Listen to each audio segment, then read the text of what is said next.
नमस्कार दर्शक मित्रों, आप देख रहे हैं जीपीएमसी न्यूज 24/7 लाइव।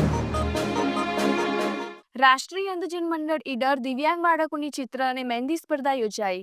પૂર્વ રાષ્ટ્રપતિ મિસાઇલ મેન ડોક્ટર અબ્દુલ કલામના વરદ હસ્તે જેઓ સન્માનિત થયા છે તેવા પ્રોફેસર ભાસ્કરભાઈ મહેતાએ જેનું સિંચન કર્યું છે તેવી સંસ્થા રાષ્ટ્રીય અંધજન મંડળ ઈડરમાં સમગ્ર સાબરકાંઠામાં જુદી જુદી સંસ્થાઓમાં અભ્યાસ કરતા એવા દિવ્યાંગ દીકરા દીકરીઓની ચિત્ર અને મહેંદી સ્પર્ધા યોજાઈ।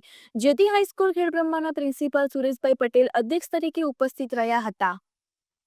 આ પ્રસંગે સંસ્થાના કરતા હર્તા અને સહમંત્રી પ્રવીણાબેન મહેતા, બુદ્ધિધન એવા પ્રોફેસર જે.બી. દવે, સિનિયર સિટીઝન પ્રમુખ ચિત્રકાર શ્રી જયેન્દ્રભાઈ સુથાર ઉપસ્થિત રહ્યા હતા। નિર્ણાયક તરીકે શ્રી વિજયભાઈ પંચાલ, મસાલથી શ્રી રાજુભાઈ પટેલ અને સરપ્રતાપ હાઈસ્કૂલના શ્રી અંકિતાબેન પટેલની સેવા લેવામાં આવેલ। આચાર્ય શ્રી સુરેશભાઈ પટેલે સ્પર્ધક દિવ્યાંગ બાળકોને અને તેમને તૈયાર કરાવનાર સૌ ગુરુજીઓને બિરદાવેલ તથા દર વર્ષે 10,000 રૂપિયા દાન પેટે આજીવન આપવાની જાહેરાત કરેલ અને જણાવેલ કે ઋણાનુબંધ સિવાય કોઈ કોઈના સંપર્કમાં આવતું નથી।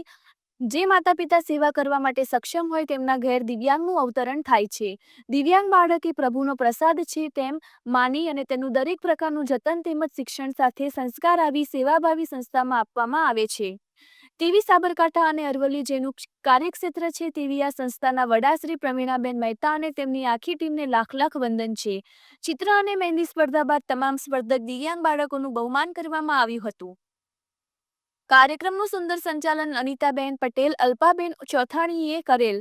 કાર્યક્રમને સફળ બનાવવા માટે સંસ્થાના તમામ વિશિષ્ટ શિક્ષકોએ ભારે જહેમત ઉઠાવી હતી।